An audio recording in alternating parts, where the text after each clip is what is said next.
तेजस्वी जी बड़ी बड़ी बातें सिर्फ करते हैं और जमीनी हकीकत कुछ और होती है। और आज बिहार में जिस विभाग में हाथ डालेंगे उसी विभाग में भ्रष्टाचार है, तानाशाही है और हर स्तर पर हर कारकों पर आज बिहार पीछे प्रदान पर पीछे खड़ा है। ये जनता दल भले करने के लिए बड़ी पार्टी थी, पुरानी पार्टी थी, लेकिन उनका सिर्फ पहचान बना ये आदरणीय लालू प्रसाद यादव जी के पुत्र के रूप में। अगर ये चीजें उनसे हटा दिया जाए तो तेजस्वी प्रसाद यादव जी के पास कुछ नहीं बचता है। नमस्कार, लाइव बिहार देख रहे हैं आप, आपके साथ मैं स्नेहा गुप्ता। आपको बता दें कि इस साल के अंत में बिहार में चुनाव है, महज कुछ ही महीने बाकी रह गए हैं और दो मुख्य धाराएं हैं, एक इंडिया गठबंधन तो दूसरी तरफ एनडीए है और तीसरी धारा जो बह रही है वो जन स्वराज के नाम से बह रही है। जिसके जन स्वराज की अगर हम बात करें तो पहले तो पदयात्रा किए प्रशांत किशोर, अब पार्टी बन चुकी है, उपचुनाव में ताल भी ठोका था और अब बिहार विधानसभा चुनाव में 243 सीटों पर चुनाव लड़ने जा रही है जन स्वराज।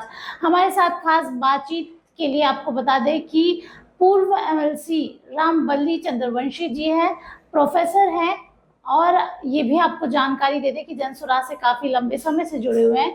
सीधे बात करेंगे, आरजेडी कोटे से एमएलसी थे उस पर भी बात करेंगे और कैसे देख रहे हैं इस साल के बिहार विधानसभा चुनाव को। पहले तो बहुत शुक्रिया बात करने के लिए। आपका भी धन्यवाद जी। सबसे पहले ये बताइए, आप तो आरजेडी कोटे से एमएलसी रहे हैं, आपको वहाँ पे और जन स्वराज में क्या अंतर दिखता है? देखिए, आरजेडी से मैं एमएलसी था और लगभग 3 साल पहले एमएलसी की सदस्यता मुझे गंवानी पड़ी। जी। गंवानी इसलिए पड़ी कि जिन मुद्दों को लेकर के मैं संघर्ष कर रहा था, आंदोलन था 2015 से, उन मुद्दों पर राष्ट्रीय जनता दल के नेता तेजस्वी प्रसाद यादव जी बात करने के लिए तैयार नहीं थे। जी। तो मेरे सामने 2 प्रश्न था, या तो मैं जिन मुद्दों के लिए राजनीति में आया हूँ उस मुद्दे पर कायम रहूँ, या फिर मैं तेजस्वी जी के साथ सरेंडर कर जाऊँ। तो मैंने सरेंडर करना, अपने मुद्दे छोड़ करके भटकना नहीं समझा। इसका कारण हुआ कि हमें सदस्यता गंवानी पड़ी 3 साल पहले ही। अभी भी 2026 तक मैं बिहार विधान परिषद सदस्य होता, लेकिन मैंने हंसते हुए इस पद को छोड़ दिया। रामबली जी, एक सवाल मेरा ये भी रहेगा, कौन से मुद्दे हैं आपके जिसकी वजह से आज आपको आरजेडी से नाता तोड़ना पड़ा और जन स्वराज में शामिल होना पड़ा? क्योंकि तेजस्वी यादव तो कहते हैं कि हम जनहित के मुद्दे उठाते हैं, हमारी विचारधारा अलग है, हम युवाओं के लिए कुछ करना चाहते हैं और बड़ी बड़ी बातें करते हैं। तो आपका ऐसा कौन सा मुद्दा था जिसकी वजह से उन्होंने ये स्वीकार नहीं किया? तेजस्वी जी बड़ी बड़ी बातें सिर्फ करते हैं और जमीनी हकीकत कुछ और होती है। यहाँ तक कि वे लगातार कई वर्षों तक विपक्ष के नेता रहे। अगर विपक्ष के नेता के रूप में अपने दायित्वों का निर्वहन अगर ठीक से किए होते तो आज नीतीश कुमार जी के बारे में पूरा बिहार जान गया है कि नीतीश कुमार जी अचेता अवस्था में हैं। नीतीश कुमार जी अपने से सरकार नहीं चला रहे हैं, इनके तथाकथित कुछ पदाधिकारी, रिटायर्ड ऑफिसर सब हैं और कुछ नेता लोग मिलकर चला रहे हैं। तो इस तरह से आप समझिए कि जब नीतीश कुमार जी के बाद तो दूसरे नंबर का कोई नेता होता है तो प्रतिपक्ष का नेता ही होता है। जी। और आज बिहार में जिस विभाग में हाथ डालेंगे उसी विभाग में भ्रष्टाचार है, तानाशाही है और हर स्तर पर हर कारकों पर आज बिहार पीछे प्रदान पर पीछे खड़ा है। बावजूद इसके तेजस्वी जी को जो दायित्व मिला प्रतिपक्ष की भूमिका के रूप में, किसी भी समस्याओं पर आंदोलन नहीं किए, जेल नहीं गए, डंडा नहीं खाई, आंदोलन नहीं किया। नतीजा हुआ कि विपक्ष के नेता के रूप में वे बिल्कुल कमजोर साबित हुए। राष्ट्रीय जनता दल भले करने के लिए बड़ी पार्टी थी, पुरानी पार्टी थी, लेकिन उनका सिर्फ पहचान बना ये आदरणीय लालू प्रसाद यादव जी के पुत्र के रूप में। अगर ये चीजें उनसे हटा दिया जाए तो तेजस्वी प्रसाद यादव जी के पास कुछ नहीं बचता है जो लोगों के बीच में जा करके अपनी इमेज बना सके या बिहार की सेवा कर सके। अच्छा, आप ये मानते नहीं है कि तेजस्वी यादव सीएम का फेस है? क्योंकि कहते हैं महागठबंधन में कि भावी मुख्यमंत्री है, जमीन पे उतरते हैं। आपने तो लंबा समय देखा है, लालू यादव का भी शासनकाल देखा है, नीतीश कुमार का देख ही रहे हैं। तेजस्वी यादव में कौन सी ऐसी कमी है जो उनको मुख्यमंत्री तक नहीं पहुंचाएंगे?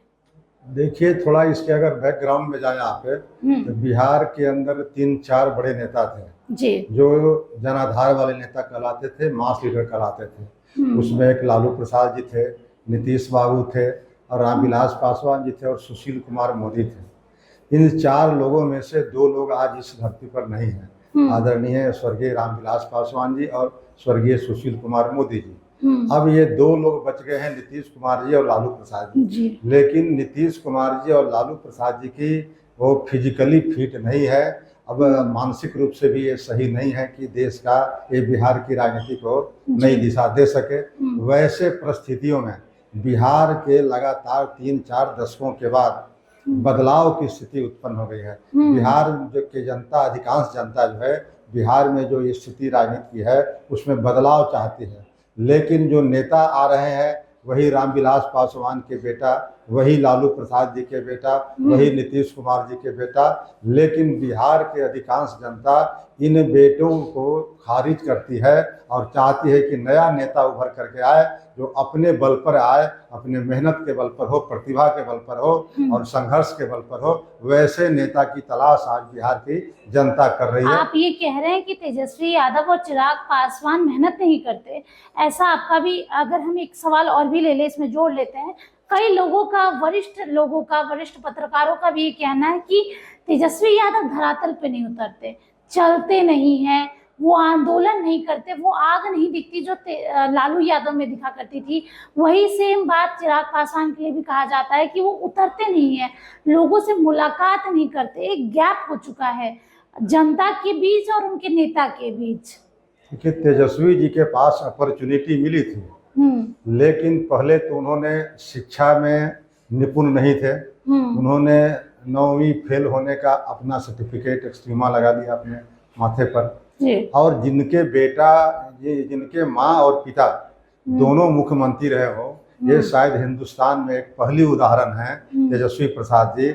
और बावजूद इसके वो मैट्रिक पास नहीं कर सके, यह अपने आप में दुर्भाग्यपूर्ण घटना है। दूसरी बात, अगर वो पारंपरिक शिक्षा नहीं भी ग्रहण किए थे, तो अगर जनता की सेवा के लिए, जनता के राजनीति में अगर वाकई जमीन पर काम किए होते तो बहुत सारे अनुभव इनको प्राप्त रहता और उसके आधार पर बिहार की सेवा बेहतर कर सकते थे।